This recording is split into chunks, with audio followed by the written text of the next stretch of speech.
మళ్ళీ ఎప్పుడు చేశారు క్యాబినెట్? ఆంధ్రప్రదేశ్ రాష్ట్ర క్యాబినెట్ ఎప్పుడు? తెల్లమోకం వేసుకున్నారు మొత్తం అంతా కూడా. ఒక్క కాగితం అంటే ఒక్క కాగితం లేదు. సరే వాళ్ళు ఏం చెప్పారు? కేంద్ర ప్రభుత్వం సర్లేవా అఘోరించిన చాలే కానీ క్యాబినెట్ తీర్మానం కూడా చేసి పంపించండి అని చెప్పారు.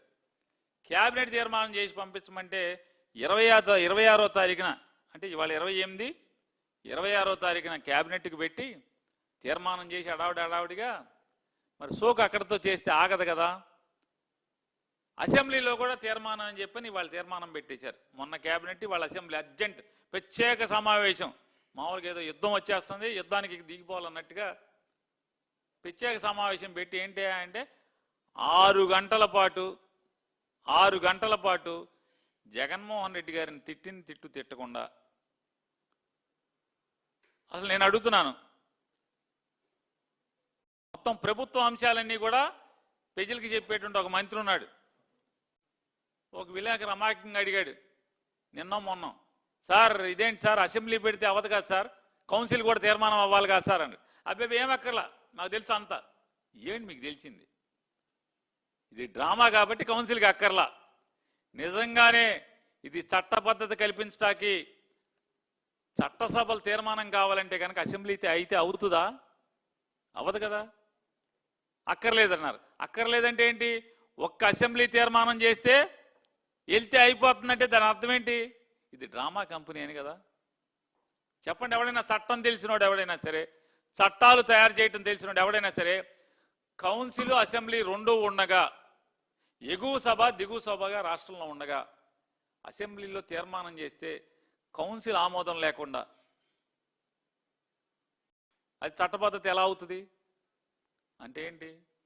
అసలు క్యాబినెట్లో పెట్టాకి టేబుల్ ఎజెండా కింద పెడదామని కేంద్రమే అనుకుంటే, కేంద్రం అనుకుంది కదా, దానికి అసలు మామూలుగా ప్రతిపాదనలు ఏమైనా తీర్మానాలు కావాలేంటి? తీర్మానాలు లేవు కదా, మొన్న కూడా లేదు కదా తీర్మానం. ఇప్పుడు ఒక అసెంబ్లీ చేస్తే తీర్మానం ఎట్లా అవుతుంది? చట్టబద్ధత ఎట్లా వస్తుంది? రాదు కదా.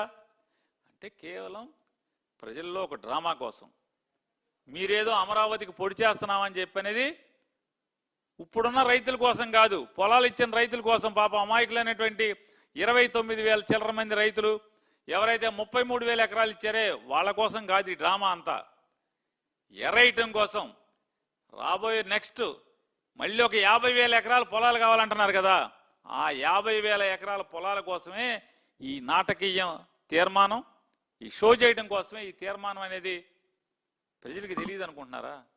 లేదా అమరావతి నుంచి సత్తెనపల్లేపు ఈనాడు చంద్రబాబు నాయుడు గారు మాట్లాడారు, నాకు ఇది చాలా వాస్తుగా చాలా సెంటిమెంట్, పక్కన నది వెళ్తుంది తూర్పు వైపున, రాజధానికి పక్క నుంచి తూర్పు వైపు నది వెళ్తుంది, చాలా నాకు సెంటిమెంట్, ఇది వాస్తు అన్నారు. నేను అడుగుతున్నా, మీకు సెంటిమెంట్ వాస్తే అయితే ఉన్న అమరావతి రాజధానిగా మీరు ఎంచుకున్నటువంటి ప్రాంతానికి సౌత్ వెస్ట్ సైడు సత్తెనపల్లి వెళ్ళొచ్చా? పెరగచ్చా? వాస్తు ప్రకారం సత్తెనపల్లి వైపు మీరు పెట్టేటువంటి సెకండ్ ఫేజ్ భూమి పెరగచ్చా అని అడుగుతున్నాను. వాస్తు మీరు నాకు అసెంబ్లీలో మాట్లాడారు చంద్రబాబు నాయుడు గారు వాస్తు అని. వాస్తు ప్రకారం సెకండ్ ఫేజ్ వెళ్ళొచ్చా అని అడుగుతున్నాను. అటుపక్క సత్తెనపల్లి వైపు వెళ్ళొచ్చా? సౌత్ వెస్టా ఏమవుతుంది? అది పెరగచ్చా? ఎలా పెరుగుతావు? పెరగడానికి అవకాశం లేదు కదా. వెళ్తే అరిష్టం కదా, ఇది అదృష్టం అని చెప్పావు కదా. ఏది నది కృష్ణా నదికి పైనుంచి తూర్పు వైపు పారటం అనేది అదృష్టం వాస్తు అన్నావు కదా, మరి వెనక్కి వెళ్తాం ఏమవుతుంది? అరిష్టం కాదా? మొన్నెవరో చెప్తున్నారు చంద్రబాబు నాయుడు గారి మధ్యలో అమరావతి ఇక్కడ పెట్టాలి, అమరావతి ఇక్కడ పెట్టాలి అనుకున్నాడు, ఓటుకు నోటు కేసు వచ్చిందని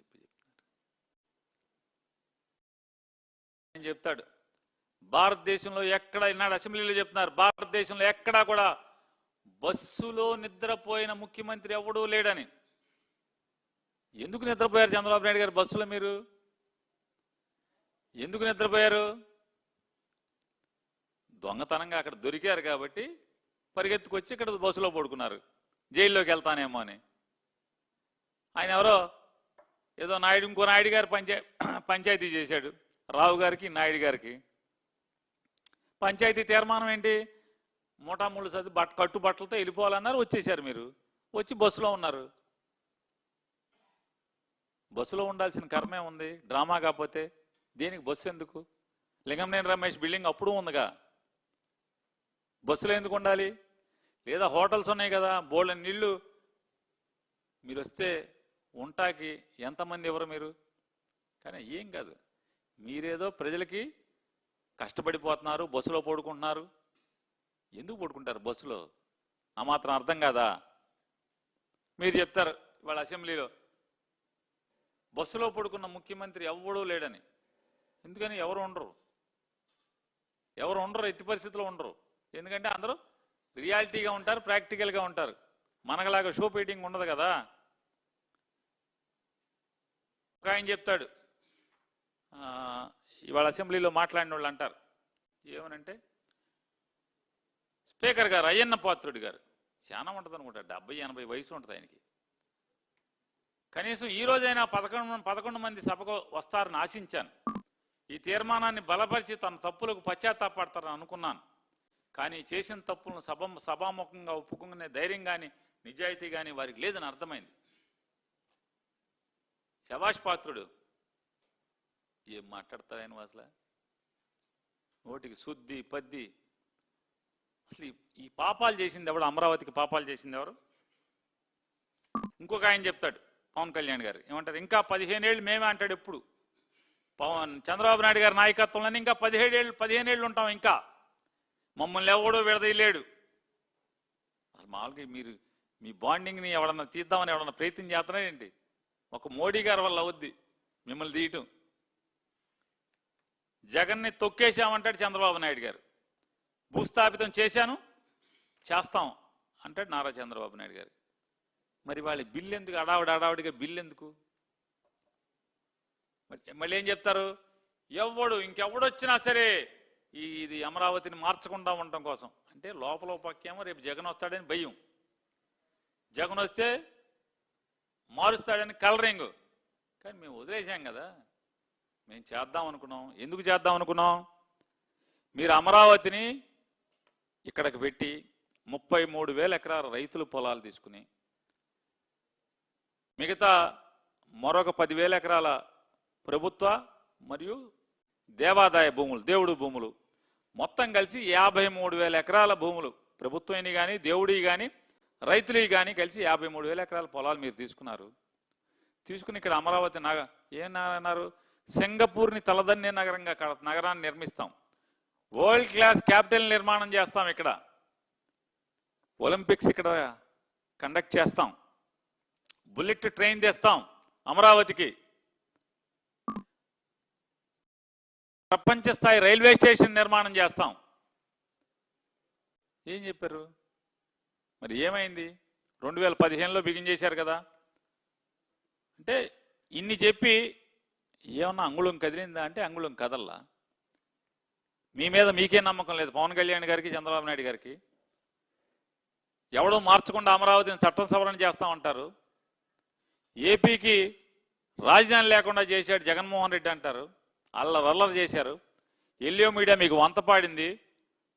తీరా చూస్తే పాపం చేసిందంతా జగన్మోహన్ రెడ్డి గారి మీద తోసి మీరు కదా చంద్రబాబు నాయుడు గారు చేసింది. జగన్కేమో మసి పూశారు, అంటే బట్ట కాల్చి జగన్ గారి మొహం మీద వేశారు. పాపం చేసింది మీరే కదా. 29,966 మంది రైతుల దగ్గర నుంచి 34,400 ఎకరాలు పొలాలు తీసుకుని మీరు సమీకరించి సెల్ఫ్ ఫైనాన్స్ క్యాపిటల్ అన్నారు కదా. మీరు సెల్ఫ్ ఫైనాన్స్ క్యాపిటల్ అని చెప్పి ఏం చేశారు? 2014-19లో 5,335 కోట్ల రూపాయలు అప్పు తెచ్చారా తేలేదా? హడ్కో నుంచి 1,275 కోట్లు తెచ్చారు. సాలీనా కిస్తీ కానీ వడ్డీ కానీ కలిపి 106 కోట్లు కట్టాలి ప్రతి సంవత్సరం. అమరావతి పైన మీద గంట కొట్టారు, గుర్తుందా చంద్రబాబు నాయుడు గారు? మీరు బొంబాయి వెళ్ళి గంట కొట్టారు, ఒక గంట వేసి గంట కొట్టారు. 2,000 కోట్లు చూడండి అప్పు. బ్రహ్మాండంగా నన్ను చూసి అప్పులు ఇచ్చారంటాడు. 2,000 కోట్ల రూపాయలు బాండ్స్ తెచ్చారు 10 ఏళ్లకి.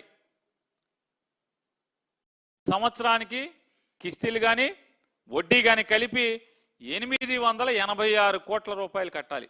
886 కోట్ల రూపాయలు ఇన్స్టాల్మెంట్ కానీ వడ్డీ కానీ కలిపి కట్టాలి 2,000 కోట్లకి. ఒక 6-7 బ్యాంకులు కలిసి అప్పు ఇచ్చినాయి 2,060 కోట్ల రూపాయలు. 2,060 కోట్ల రూపాయలు. ఇది వడ్డీ కానీ ఏదన్నా కానీ 124 కోట్లు కట్టాలి సంవత్సరం 14 ఏళ్ల పాటు. మొత్తం వెరసి 5,335 కోట్లు 2014-19లో చేశారు మీరు. 2014-19లో అదేమో సెల్ఫ్ ఫైనాన్సింగ్ క్యాపిటల్ అంటారు మీరు. 2024-26లో అమరావతి పేరు మీద మీరు చేసినటువంటి అప్పు వరల్డ్ బ్యాంక్ నుంచి ఏషియా డెవలప్మెంట్ బ్యాంక్ నుంచి 15,000 కోట్ల రూపాయలు, హడ్కో నుంచి 11,000 కోట్ల రూపాయలు, జర్మనీకి చెందినటువంటి ఫైనాన్స్ కంపెనీ KfW 5,000 కోట్ల రూపాయలు, ఇన్ఫ్రా ఫైనాన్స్ ఆర్గనైజేషన్ అయినటువంటి NABFID 7,500 కోట్లు, మిగతా అదర్ ఫైనాన్షియల్ ఇన్స్టిట్యూషన్ నుంచి 8,887 కోట్లు, వెరసి 47,387 కోట్ల రూపాయలకి ఇప్పటికీ అప్పుల్ని శాంక్షన్ చేసుకున్నారు. దాంట్లో 13,000 కోట్ల రూపాయలు డ్రా చేసేశారు. ఈ అప్పుల్లో 13,000 కోట్ల రూపాయలు ఈ 2 ఏళ్లలో అమరావతి పేరు మీద అప్పు డ్రా చేశారు. మిగతాది శాంక్షన్ మంజూరు కాబడిన అప్పు 47,387. మీరు అంతకితంలో ఉన్నటువంటి 5 ఏళ్లలో 5,335 కోట్లు. ఈ 13,000 కోట్లు మీరు ఈ 2 ఏళ్లలో 20 నెలల్లో 13,000 కోట్లు డ్రా చేసి ఏం చేశారా అంటే 5,500 కోట్లు మొబిలైజేషన్ అడ్వాన్స్ ఇచ్చారు. 2,500 కోట్లు బిల్స్ పెట్టారు. 960 కోట్లు మీ ఉప్పు పప్పు కింద అప్పు చేసి పప్పు కూడలాగా డబ్బుల్ని మీరు డైవర్ట్ చేసుకున్నారు. 960 కోట్లని అమరావతి పేరు మీద అప్పు తెచ్చి డ్రా చేసి దాన్ని మీ అవసరాల కోసం డ్రా చేసుకున్నారు. మీ ప్రభుత్వం నడపటం కోసం మీరు డైవర్షన్ల గురించి, డబ్బుల గురించి, అప్పుల గురించి, మితిమీరిన అప్పుల గురించి, డైవర్షన్ల గురించి జగన్మోహన్ రెడ్డి గారిని దూషిస్తారు, నిందిస్తారు. ఈ పాపాలు చేసింది ఎవరు? అయ్యనపాత్రుడు గారు. అమరావతితో రైతుల్ని ముంచింది, రాష్ట్ర ప్రజల్ని ముంచింది, మెడకి అప్పుల గుదిబండేసి రోడ్డు మీదకి ప్రజలను వదిలింది ఎవరు? చంద్రబాబు నాయుడు గారు కదా. ఇది కాకుండా ఆంధ్రప్రదేశ్ గవర్నమెంట్ బడ్జెట్ అలొకేషన్లో నారాయణ గారు ఎంత పచ్చిగా మాట్లాడతాడంటే, మరి పిల్లలకి చదువులు కూడా ఇట్టాగా చెప్తాడు నాకు తెలియదు. ఇన్ని అబద్ధాలు దొంగ పాఠాలు చెప్తాడని తెలియదు. ఆయన అంటాడు, ఈ వైసీపీ వాళ్ళు అండి మేము అక్కడ అప్పు తెచ్చాం, ఇక్కడ అప్పు తెచ్చాం, అప్పులు తెచ్చామండి. ఈ వైసీపీ వాళ్ళు అండి 6,000 కోట్లు మేమేదో సెల్ఫ్ ఫైనాన్స్ అన్నారుగా, బడ్జెట్లోంచి ఎందుకు ఇచ్చారు అన్నాడు. మేము ఆ అప్పుని గవర్నమెంట్కి వస్తుంది, గవర్నమెంట్లోంచి వాళ్ళకి ఇస్తూ ఉంటాడు. ఎంత సిగ్గు శరం, అసలు ఏ మాత్రం లేకుండా. అంతేలే, సిగ్గు శరం ఉంటే ఇంత భారీగా ఎక్కడ సంపాదిస్తారు? ఇంత అబద్ధాలు ఆడతారా? ఏమంటే మీరు నారాయణ గారు 2025-26 6,000 కోట్ల రూపాయలు బడ్జెట్ అలొకేషన్ ఏ హెడ్ కింద అలాట్ చేశారండి? 530, 531 మేజర్ వర్క్స్ అంటారు. మీరు మున్సిపల్ మంత్రి కదా, మీ డిపార్ట్మెంట్కి సంబంధించిందే. మేజర్ వర్క్స్ అనే హెడ్ కింద 530, 531. పోనీ అడగండి, మీ ప్రిన్సిపల్ సెక్రటరీని అడగండి, మీకు అర్థం కాకపోతే. లేదు నిజంగా నేను అబద్ధాలు ఆడటం అలవాటే, ఆసుగా బళ్ళో పిల్లల దగ్గర అడిగిన ఆడినట్టు ఆడతానంటే నేను ఆడుకో. కానీ రాష్ట్ర ప్రజలను ముంచడానికి ప్రయత్నం చేయకూడదు కదా, తప్పు కదా. సెల్ఫ్ ఫైనాన్సింగ్ అని మీరు ఆంధ్రప్రదేశ్ రాష్ట్ర బడ్జెట్ నుంచి ప్రజల మీద 2025-26లో 6,000 కోట్లు పెట్టారు. మొన్న అప్రాప్రియేషన్లో దాన్ని సుమారుగా 4,000 కోట్ల రూపాయలు అప్రాప్రియేషన్లో పెట్టారు, ఖర్చు చేశామని చెప్పని. ఏ హెడ్ కింద? 530, 531 మేజర్ వర్క్స్ కింద ఖర్చు చేశారు. మళ్ళీ 2026-27 ఇప్పుడు జరిగినటువంటి బడ్జెట్లో మరొక 6,000 కోట్ల రూపాయలు మేజర్ వర్క్స్ హెడ్ కింద 530, 531 ఈ హెడ్ కింద మీరు పెట్టారు కదా. దాని అర్థం ఏంటి? ఇది ఎట్లా? పుస్తకాల్లో దాన్ని ఏమంటారు? బుక్ అడ్జస్ట్మెంటా? సిగ్గు పడకుండా ఏమార్చే ప్రయత్నం చేస్తున్నారు నారాయణ గారు. తప్పు కదా నారాయణ గారు. మీరు పంతులు గారు అంటే గురువు గారు కూడా అనుకుంటా పాఠాలు చెప్తారు పిల్లలకి, చెప్పి వచ్చారు. తప్పు కదా, ప్రజల్ని మోసం చేయకూడదు కదా. చెప్పండి సంచారుగా, తప్పే ఉంది. ఎస్ అవునయ్యా అన్నాం. బీజేపీ వాళ్ళు చెప్పారుగా, మొత్తం ఎవరికైనా నల్ల డబ్బు మేము తీసుకొస్తాం, అందరికీ 15 లక్షల రూపాయలు మీ అకౌంట్లో వేస్తామన్నారు. తర్వాత అమిత్ షా గారు అన్నాడు రాజకీయాలు అట్టగే మారుతామన్నాడు. మీరు కూడా అట్టగే చెప్పండి, తప్పే ఉంది. ఇప్పటికి మొత్తం సూపర్ 6 సూపర్ హిట్ అంటున్నారు కదా, ఆమె అయిపోయిన అమలు చేసామని చెప్తున్నారు కదా. సిగ్గుపడకుండా ఇది కూడా చెప్పండి. ఊరికే అంటామయ్యా సెల్ఫ్ ఫైనాన్స్ అని, బడ్జెట్ నుంచి కూడా పెట్టాల్సిందే, మేము పెడతామని చెప్పండి.